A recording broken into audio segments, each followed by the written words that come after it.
Hello दोस्तों, कैसे हैं आप। आज की कहानी का नाम है पतलून। गरिमा, मैंने कल जो पतलून पहनी थी उसकी जेब में 1-2 हज़ार का नोट था, लेकिन वो पतलून कहीं दिख नहीं रही है। वो पतलून तो मैंने चमेली को धोने के लिए दे दी थी। गरिमा बोली, अरे भाई, धोने के लिए देने से पहले जेब तो टटोलनी चाहिए थी ना। चमेली ने ज़रूर चेक किया होगा, अगर कोई नोट उस पतलून की जेब में होता तो वो मुझे ज़रूर बता देती। याद कीजिए, हो सकता है आपने वो नोट कहीं और रखा होगा। गरिमा ने कहा, नहीं, मुझे अच्छे से याद है, मैंने नोट उसी पतलून की जेब में रखा था।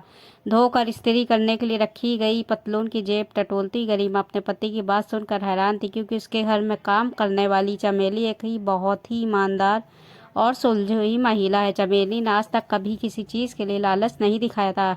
अपनी मेहनत की कमाई से ही संतुष्ट रहने वाली चमेली पर गरिमा ये शक कर ही नहीं सकती थी कि उसने 2 हज़ार का नोट अपने पास रख लिया होगा। लेकिन अब सवाल ये था कि पूरे यकीन के साथ नोट अपनी उसी पतलून की जेब में रखने का दावा करने वाले अपने पति विनोद की बात को गरिमा कैसे नज़रअंदाज कर सकती थी। अचानक गरिमा को याद हो आया कि आज सुबह ही चमेली उसके घर काम पर थोड़ी देर से आई थी और आते ही उसने बताया था कि वो जिस किराए के कमरे में रहती है उस कमरे का मालिक किराया बढ़ाने की बात कर रहा है। इसलिए चमेली को और 2-3 घरों का काम पकड़ना पड़ेगा। असल में तनख्वाह बढ़ाने को कहने पर लोग काम छोड़ देने को कहते हैं। इसकी तनख्वाह बढ़ाने को कोई तैयार नहीं है। ऊपर से कमरे का मालिक किराया बढ़ाने पर तुला हुआ है।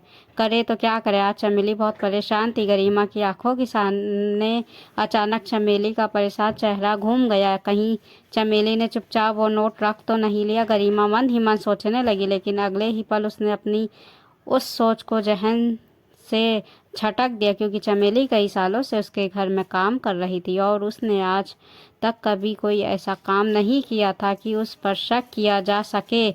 क्या सोच रही हो गरिमा। गरिमा के चेहरे पर खामोशी देख विनोद ने टोक दिया, कल चमेली से उस 2 हज़ार के नोट के बारे में पूछने का सोच रही। गरिमा बोली, कैसी बातें कर रहे हो गरिमा। अगर उसने रख भी लिया होगा तो मानेगी थोड़ी ही, ये सब तुम्हारी गलती है। तुम्हें घर के नौकरों पर इतना भरोसा नहीं करना चाहिए।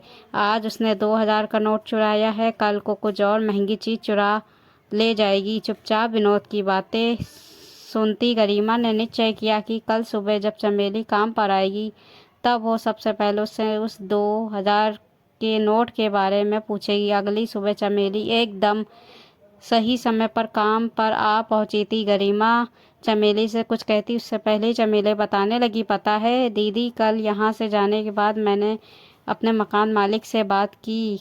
क्या बात की तुमने उससे। यही कि मैंने किराया बढ़ा कर नहीं दे सकती, क्योंकि मेरी तनख्वाह नहीं बढ़ रही है। फिर क्या होगा, रीमा ने पूछा। उसने मेरी परेशानी को समझा, वो मान गया। दीदी, अब वो किराया नहीं बढ़ाएगा। चमेली बहुत खुश थी।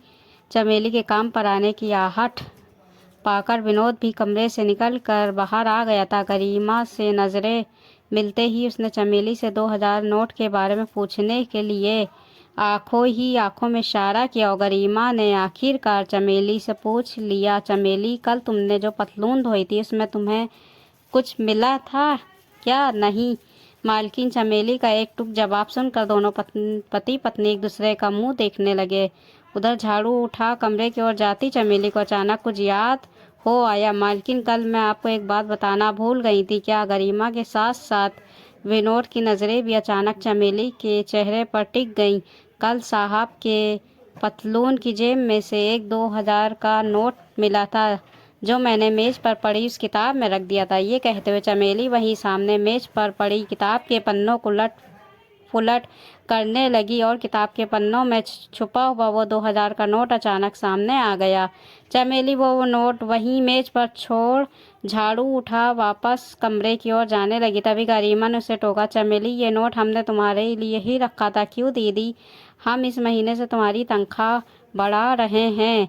ये कहते हुए गरिमा ने मेज पर से वो 2 हज़ार का नोट उठा कर महीने की 1,000 रुपये तनख्वाह पाने वाली चमेली के हाथ पर रख दिया।